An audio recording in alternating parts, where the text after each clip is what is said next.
বসে পড়ছি।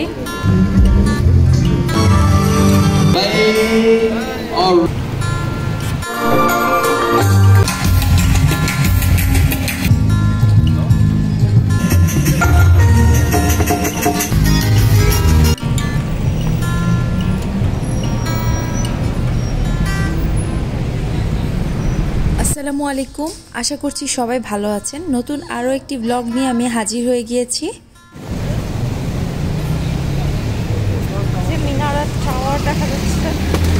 কুয়ালা লামপুরের এই কয়টা দিন আসলে একদমই অন্যরকমভাবে কেটেছে, খুবই ভালো লেগেছে। যে নতুন এক্সপিরিয়েন্সগুলো আমাদের হয়েছে সেগুলো আসলেই আমাদের স্মৃতি হয়ে থাকবে সারা জীবনের জন্য। আমি জানি না আমার এই ব্লগগুলো আপনাদের ভালো লাগছে কি না, কিন্তু আমি অন্তত স্মৃতি হলেও এই ব্লগগুলো রেখে দিতে চাই। কারণ এইখানে আসলে আর আসা হবে কিনা সেটা তো জানি না। ভালোভাবে তো এই জায়গাটা ঘুরে দেখেই গেলাম, হয়তো বা আর আসা হবে না। তো ইন্ডিপেন্ডেন্স ডে উপলক্ষে টুইন টাওয়ার অনেক সুন্দর করে পতাকার ওদের যে রঙগুলো আছে ওই রঙের লাইট লাগিয়ে সাজিয়েছে, বেশ সুন্দর লাগছিল দেখতে। টাওয়ারের লাইট শো, যেটার জন্য 3 দিন ধরে আমরা অপেক্ষা করে করে ফিরত আসছি। তো ওইখানে যাবো এখন। গ্রাউন্ডে না, টানেল যাওয়ার এদিক দিয়ে যাওয়া যায় না, গ্রাউন্ড দিয়ে ভুলে গেছি।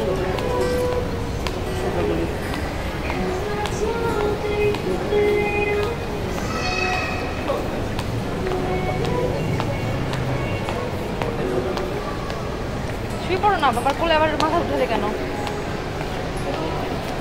হ্যাঁ,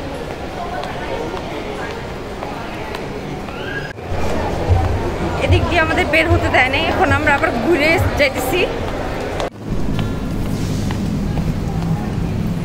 আমরা বাইরে চলে আসছি, অন্যদিক দিয়ে ঘুরে যেতেছি, বাইরে দিয়ে যেতেছি আর কি। শুধু শুধু না ভিতরে ঢুকছি, ইউরোপ আমেরিকার ওই সাইডে তখন সামার ভ্যাকেশন চলতেছে, ওই কারণে প্রচুর tourist.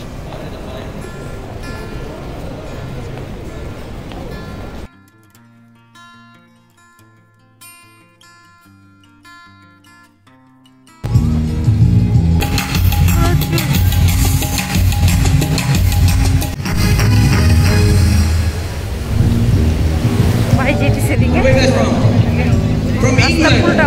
Right, alright, awesome. You having a good time here? Alright, let me tell you what. Selamat datang. Welcome to the place at KLCC. We've got tons of entertainment for all of you. The rhythm of life. So leading up to our countdown for our Independence Day. Hari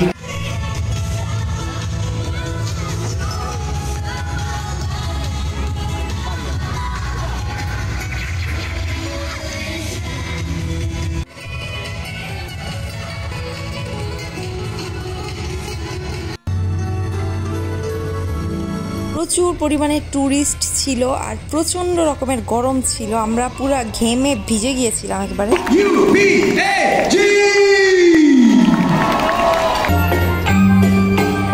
আব্বা বেশি শব্দ, আব্বা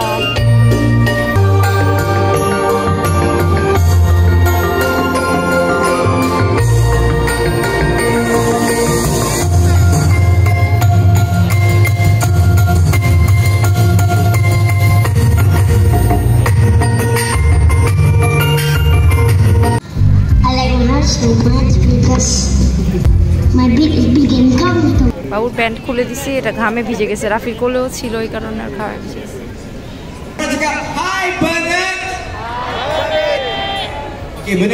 আমরা যেটার জন্য wait করতেছিলাম, এখন আমি একজনকে জিজ্ঞেস করলাম, এখানে যে ছিল লোক পুলিশের, তো ওনাকে জিজ্ঞেস করলাম, তো উনি বললো যে এখানে কোনো লাইট শো হবে না, এখানে জাস্ট গান টান বাজাবে, দ্যাটস ইট, কোনো লাইট শো হবে না।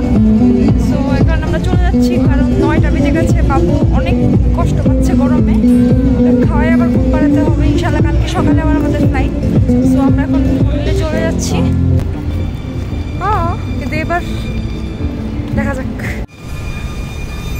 রাফি ঘামে পুরো গোসল গেছে।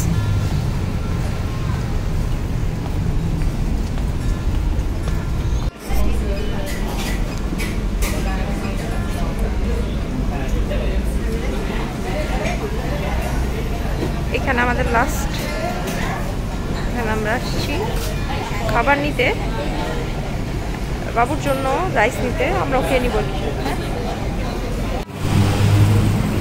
হোটেলে চলে যাচ্ছি। খাবার নিলাম বাবুর জন্য, আমাদের জন্য ফ্রাইড চিকেন নিছি, রাইস নিছি, আরেকটা কোল্ড ড্রিঙ্কস নিছি, নাসি করে রুটি নিতে চাইছিলাম বাট রুটি নাই, রুটি শেষ হয়ে গেছে বললো। সো নাসি গোরিং নিয়ে এখন ভাবতেছি। আচ্ছা নাসি বিরিয়ানি। এই জায়গাটা খুব সুন্দর, আমি এই জায়গাটা মিস করছি। এই জায়গাটা যে ওই জায়গাটায় হোটেলে বসলে এই ভিউটা দেখা যায়, যে গাছগুলো উপরে কি সুন্দর। আমরা যদিও বার্গার কিনে খাইছি, তারপর নিয়ে আসছি আর কি, যেহেতু কালকে সকালে আর খাওয়া হবে না। কালকে তোমাদের ফ্লাইট 10:40-এ, দেখা যাবে যেহেতু কালকে স্বাধীনতা দিবস, আমাদের সকালে বের হয়ে যেতে হবে। তো আমাদের জন্য ফ্রাই বাবুকে এখান থেকে খাইয়ে দিব, রাইস আর কি একজনের পরিমাণে নিয়ে আসছি। ক্যাবেজ নিয়ে আসছি আমার জন্য, আমি তো সবজি খাই। বাবুকে যে কার্টুন ছেড়ে দিচ্ছি, এই তোকে খাইয়ে দিয়ে দেখি চলো ঘুম পাড়ে দিব। আমি এখনো ফ্রেশ হইনি, আমি জাস্ট চেঞ্জ করছি। রাস্তায় প্রচন্ড ভিড় গাড়ির, শব্দে ঘুমানো যেতেছে না এমন অবস্থা।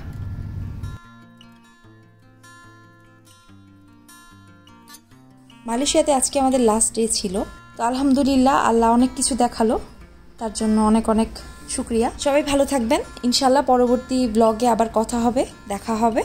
আল্লাহ হাফেজ।